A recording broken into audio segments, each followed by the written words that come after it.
Western approach was essentially an approach of proselytizing religiously, but also an approach whose objective was economic domination and to some, largely plunder, actually, if we want to speak things, frankly.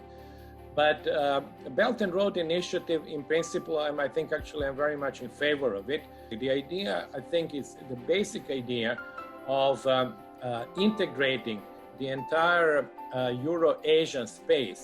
Think of the fact that actually many of these countries are countries with fairly old history, like to take Uzbekistan, for example, and being integrated into this large space and trading with both Russia and China and Iran and the Middle East and of course India would actually really make that area, and particularly Asia, become to some extent economically, I think, the center of the world.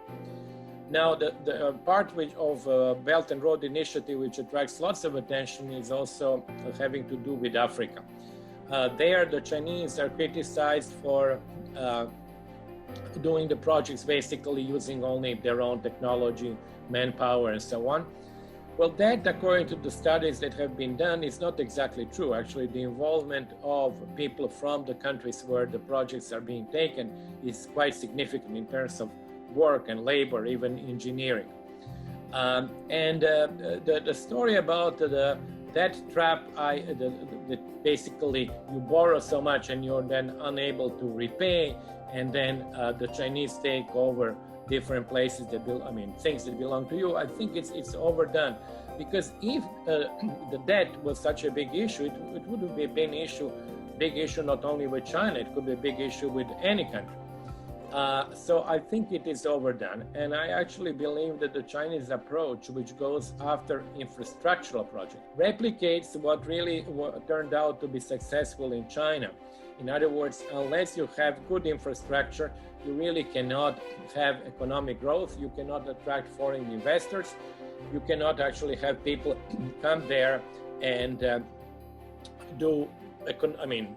participate in economic activity. So China, in that sense, is actually trying to replicate in Africa what was successful at home. So I think actually one should support that rather than permanently claim that they're negative sides. And I think the integration of Africa is a little bit like what I was saying before for the Eurasian continent. This is actually thinking in a grand scale of things. And what I actually like about the Chinese approach oftentimes is that actually it is able to think about the grander scale of things. So we don't simply do small projects. We actually try to think of the projects that would actually have a huge advantage in bringing into the sort of market economy production large parts of the world. Now, let's go look at Africa. Africa is actually the only continent with significant and actually very significant increase in population. So African importance will definitely increase in the 21st century.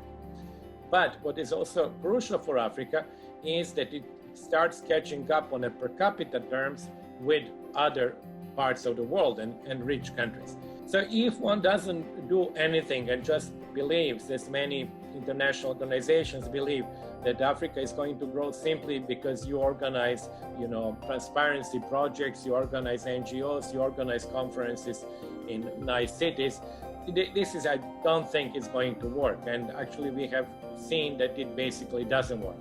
You need more than that, and you need actually some real investments. You need to go back to what the West was doing actually in the 60s and the 70s, is building things that are actually physical things and that are useful. And certainly roads are useful, and even if some of them are not profitable. We know, for example, for China, the fast trains are not profitable in the simply generating income. We know that for Spain. Spain had a very good system of railroads, of fast trains, and they're also losing money. But the externalities that are provided, and of course the economists have been talking about that for years, by that integration are huge. So they cannot be captured by the train itself, because if you put the price of the train so high that nobody, of course, are going to use the train to ship the goods. But the trains are going to be a loss-making enterprise. But they would actually contribute, when I say trains, I mean also the roads and the infrastructural projects, they would contribute a lot. It seems to me that on balance, these are really good ideas.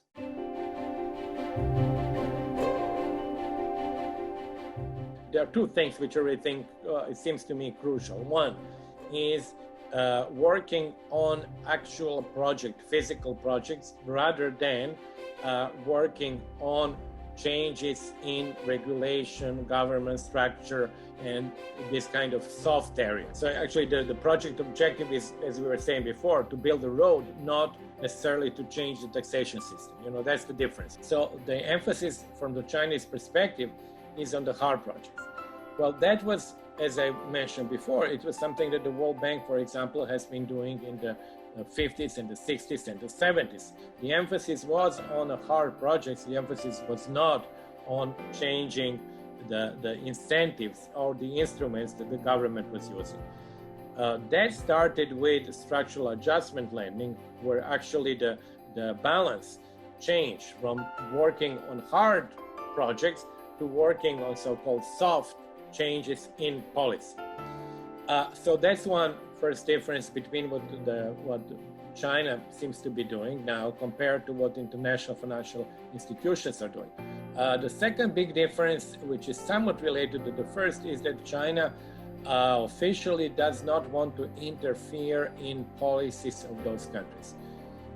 Again, this is not something that China has invented. If you go back again to what international financial institutions did in the 50s and the 60s and the 70s, they didn't interfere in political space very much because they wanted to keep economics separate from politics so that they don't actually sort of scare many of the African countries that were non-aligned, or some of them were close politically to the Soviet Union. And so the basic story then is the difference between Chinese approach and the Western approach today is twofold. First, emphasis on hard projects versus soft projects, and non-interference versus interference. What I wanted to mention and to explain is that these two parts of the Chinese approach, hard projects plus non-interference, were something that the West did in the past as well. So it is not something that neither China invented, nor is it something that we have to criticize China for as if the West had never done it.